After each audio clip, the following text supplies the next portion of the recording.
Voilà, c'est le retour de la pause. Nous allons partir maintenant pour la République démocratique du Congo, parler de ce retour symbolique de Joseph Kabila. En politique, l'ancien chef de l'État RD congolais qui a conduit le pays pendant 18 ans a pris ses fonctions de sénateur à vie au terme de la constitution RD congolaise, celle qui avait été modifiée avant la fin du mandat de Joseph Kabila. Les anciens présidents ont désormais le statut de sénateur à vie.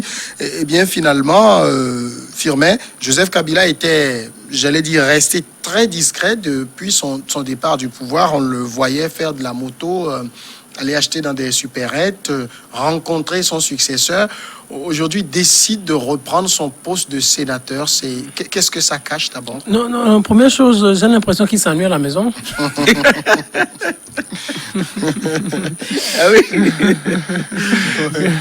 Que les affaires politiques, ça lui manque.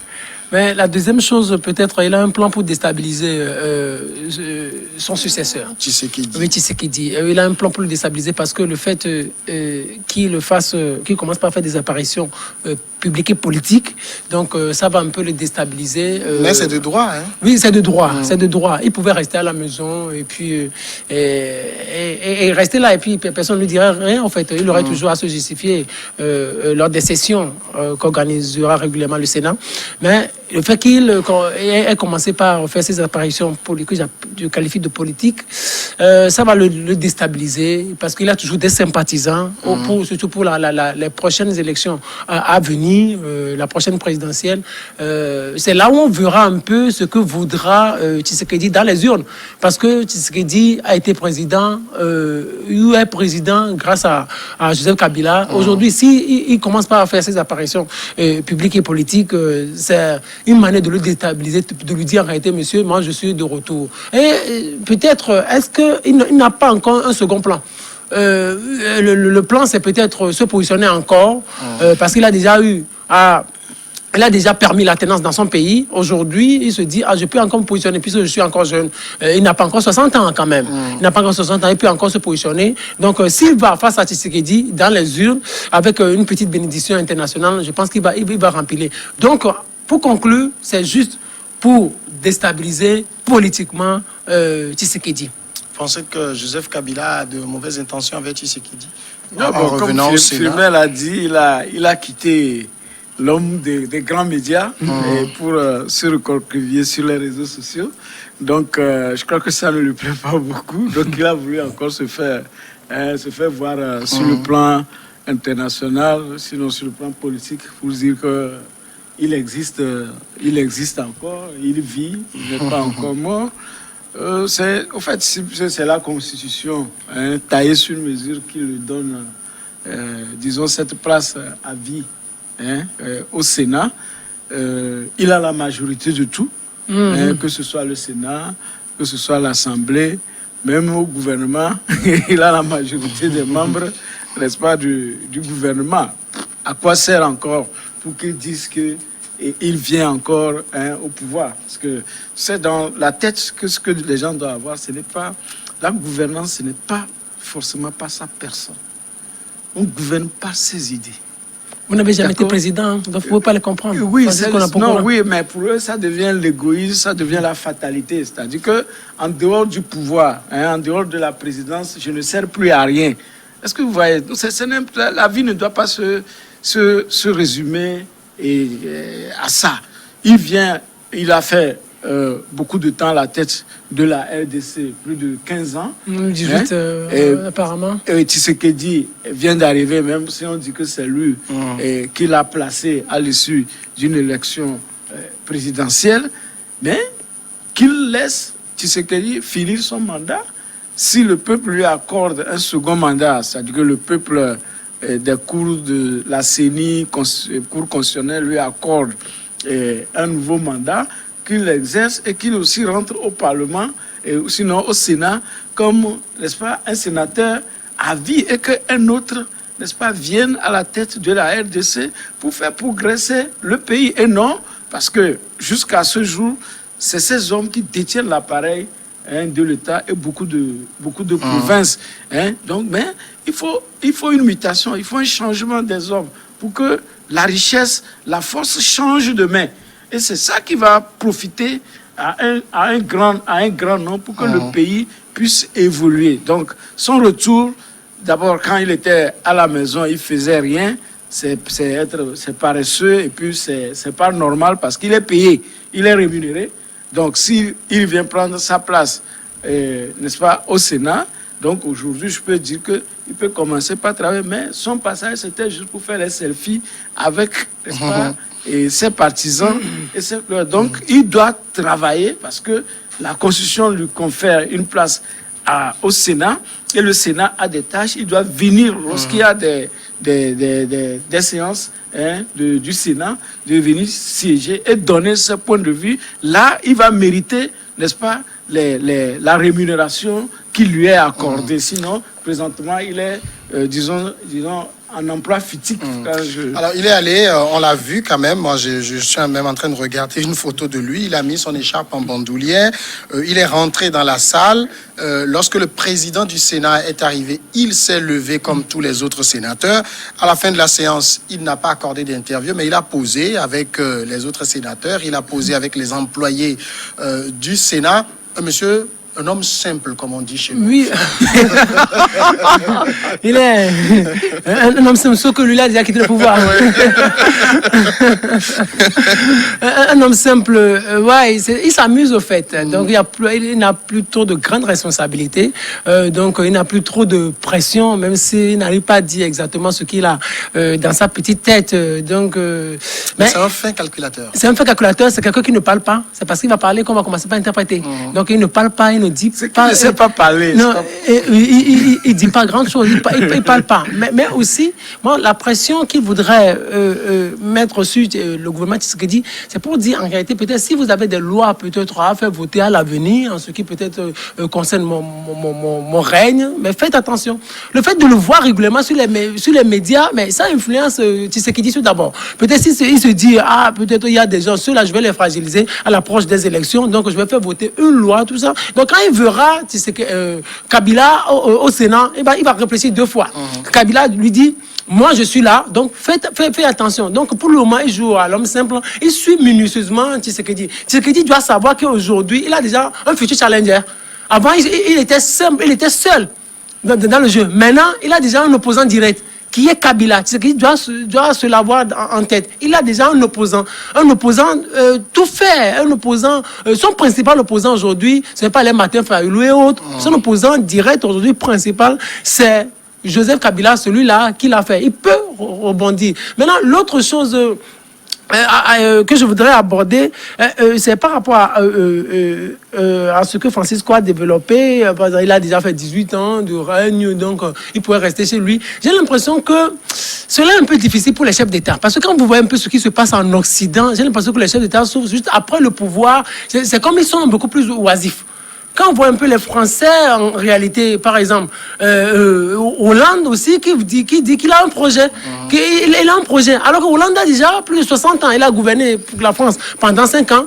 Sa place aujourd'hui, ça devrait être le Conseil constitutionnel. Oui, il est membre de droit à vie. Il est membre de droit à vie. Mais il ne s'y est pas rendu. Il n'est pas là. Donc, pour lui, en réalité, il est en train de préparer un projet pour 2022. Alors qu'aujourd'hui, il a déjà plus de 60 ans. Il devait se retirer, rester là, faire ses vacances, faire ce qu'il peut faire. Donc, j'ai l'impression que le monde est en train de changer. Après la présidence, on croyait que c'est fini, il y a autre chose. J'ai l'impression qu'il y a un nouveau virus qui est en train de venir et qui est en train d'infecter en quelque sorte les anciens présidents qui deviennent de plus en plus oisifs et qui veulent toujours revenir aux affaires pour toujours s'occuper, pour être régulièrement sur les médias. Mais regardez, avec les réseaux sociaux et tout ça, on est beaucoup plus présent sur les médias. Ce que la chance qu'eux, ils n'avaient pas aujourd'hui, ils n'avaient pas à l'époque. Donc, ils voudraient revenir et être beaucoup plus aux affaires et beaucoup plus sur les smartphones pour qu'on parle de être à la maison. Alors, ça n'est pas trop. S'agissant de Joseph Kabila, c'est vrai que son retour a été très remarqué au Sénat hier. Enfin, pas son retour, mais son entrée a été très remarquée au Sénat. Et beaucoup ont tenté aussi de lire le message qu'il voulait faire passer. Il y a un député de l'UDPS qui dit: tous ceux qui rêvaient d'un retour de Joseph Kabila en 2023 à la présidence doivent déchanter. Ils doivent comprendre le message qu'il a voulu leur envoyer aujourd'hui. Il est parti pour rester sénateur à vie de la République. Oui, je reviens un peu sur ce que Filmer a dit pour ces anciens présidents qui veulent... Non, si vous prenez Sarkozy et François Hollande, ils n'ont fait qu'un mandat. Quand vous prenez les anciens présidents français et autres, qui ont fait les 2 mandats et autres, ils sont restés chez eux. Ici, c'est des gens qui ont commencé par avoir l'appétit pour, n'est-ce pas, pour le bien, pour le sous-sol africain, qu'ils n'ont pas pu avoir lors des 2e mandats, parce que les premiers mandats sont très spécifiques et les gens ne veulent pas se tâcher. Donc, c'est dans les 2e mandats qu'ils font de n'importe quoi. Donc, si ça n'a pas marché pour eux, donc, ils n'ont pas pu avoir la richesse qu'ils voulaient. C'est ça qu'ils continuent le business. Donc, c'est la richesse qu'ils cherchent aussi. Non, c'est la richesse qu'ils cherchent. C'est dans les 2e mandats. Maintenant, lorsque nous prenons effectivement Kabila, moi, je pense que il serait plus à l'aise à vie dans son Sénat, parce que normalement, lorsque on vient siéger, comme il a commencé par siéger, je crois que c'est un début d'une nouvelle carrière. Est-ce que vous voyez? Vous avez vu par exemple le cas de Gbagbo qu'on lui a reproché lorsqu'il a déposé même la candidature, qui n'avait pas déposé, qui n'avait pas démissionné. Au niveau... Non, c'est Bédier. Ah, c'est Bédier plutôt. Oui. Ok, qui n'avait pas, qui avait fait polémique. Il devait démissionner 6 mois avant. Je pense, voilà. Oui. Donc, vous voyez, il vient de faire, disons, un nouveau pas. Et je pense que ça doit être moins stressant pour lui que d'être président. Ce qui dit que si vraiment il est dans une posture d'un homme qui veut être libre, qui veut avancer le bien de son pays, c'est de voir dans sa formation politique de pouvoir trouver des gens, comme on dit qu'en Afrique, il faut former les gens. De ne pas former une seule personne, au moins de former plus que 2 personnes, pour que si un meurt à la veille des élections, qu'il ne soit pas obligé de venir. Donc voilà, je crois qu'on doit encourager Joseph Kabila à continuer au Sénat. Il a tout. Joseph Kabila a de grandes compagnies, même la première compagnie maritime de la RDC, c'est à Joseph Kabila. Il a beaucoup de richesses. Donc, aujourd'hui, il faut gérer tout ça. Il faut s'occuper de ses enfants et de ses petits-fils. Et non de revenir encore dans le stress de la gouvernance, où à chaque fois, lorsque un militaire tire, un policier tire sur quelqu'un, qu'on dise que c'est le président. Donc, voilà. Donc, il faut évoluer. Et je crois que c'est ce qu'on va souhaiter pour la RDC. Son entourage dit qu'il ne devrait pas prendre part à toutes les séances du Sénat. Donc, on ne va pas voir un Joseph Kabila, chaque fois que le Sénat va se réunir, venir s'asseoir sur les bancs. Il a besoin aussi de garder ce mythe. Oui, bien évidemment, c'est un ancien président. Donc, le fait, si on le voit tous les jours, ce ne sera pas plus intéressant. Il faut qu'il attende peut-être 3 mois après, 6 mois après, on le voit apparaître. Et puis, tout le monde a envie de faire de ses filles avec lui. Et puis, c'est beaucoup plus plaisant. Donc, c'est pour garder son mythe d'ancien président aussi. Aujourd'hui, tout son entourage va dire que non, c'est quelqu'un qui n'a aucune ambition, c'est quelqu'un qui n'a aucune intention. Il veut juste garder son titre de sénateur à vie, tout ça. Mais on sait que nous sommes en politique. Il y a quelqu'un qui a dit donc qu'il avait un premier ministre qui l'avait positionné, mais après, c'est lui-même qui reprend la place. Donc, on peut tout dire. Il faut former beaucoup. Donc, mais même politiquement connaissant Joseph Kabila, avec les petits coups qu'il donnait déjà à Tshisekedi, le connaissant, il a un plan en tête. En plus, il est très jeune, il a 47 ans. Il a 47, vous imaginez, il a 47 ans. Et il y a des gens qui ont 60 ans et qui veulent encore aller. 49, il n'a pas encore 50 ans. Parce qu'il est venu tôt. Il avait 29 ans quand il a pris le pouvoir. Il a fait 18 ans, il a 49 ans même. Mais il y a un côté positif dans ce qui vient de se passer. Quand le président du Sénat, du Sénat est rentré, il s'est levé. Voilà, ça veut dire qu'il se met maintenant aujourd'hui, n'est-ce pas, à sa place. Sinon, ailleurs, c'est le président du Sénat qui devait se lever pour aller le saluer très respectueusement. Le remercier pour sa présence. Voilà, et ici, on n'a même pas fait mention parce que tout ce qu'on a suivi sur, que ce soit les réseaux sociaux, on n'a pas vu un président du Sénat zélé qui envoie des messages d'Atalakou, comme on le dit, à l'ancien président. Donc, ça veut dire qu'il y a une évolution, qui est en train de se faire en RDC. Ouais. Il faut que les autres présidents, les autres chefs d'État apprennent étant donné qu'ils ont aussi des Sénats, qui puissent mettre en place toutes ces institutions et quitter le pouvoir. Alors, il y a aussi un autre point que quand j'ai vu la photo que j'ai sous ma tablette, la photo de Joseph Kabila qui est arrivé au Parlement, j'ai remarqué sa barbe qui a repoussé blanc. Cette barbe, il l'avait rasée quand il allait passer le témoin. À l'époque, je demandais à un Congolais qu'on a l'habitude de recevoir ici, pourquoi il laisse pousser la barbe. Il m'a expliqué qu'en RDC, lorsque quelqu'un laisse pousser sa barbe, ça veut dire « je suis rebelle ». Oui, c'est pour dire qu'il est rebelle. Et ça justifie ma position. Ouais, ça veut dire c'est le rebelle qui ressort. Donc, le rebelle, il est combatif. Donc, fumeur rebelle. Non, c'est la culture RD congolaise, pas la culture togolaise. Donc, ça veut dire qu'il est rebelle. Donc, un rebelle, c'est quelqu'un qui est actif, c'est quelqu'un qui est compétitif, c'est quelqu'un qui est combatif. Donc, c'est pour dire, je suis là. Je suis de retour. Je peux encore combattre. J'ai encore de l'énergie, j'ai encore de la force. Et puis, son retour coïncide avec un moment où la coalition se porte très mal.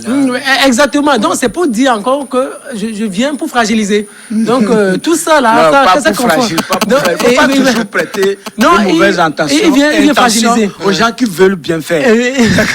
Pour vous, ils veulent bien faire. Moi, je ne veux pas me laisser me manipuler. Mais RDC Congo est en train de nous donner un bon exemple, hein, surtout par rapport au Togo qui n'a toujours pas son Sénat. Mais je pense que c'est le moment de dire réfléchir. Ça devait être fait. C'est le coronavirus qui a retardé les élections régionales. Sinon, il faut les régionales pour que les élus régionaux et les élus communaux se retrouvent. Parce qu'ils ont un quota de sénateurs à élire. C'est une élection indirecte. Le président nomme, il me semble, un tiers.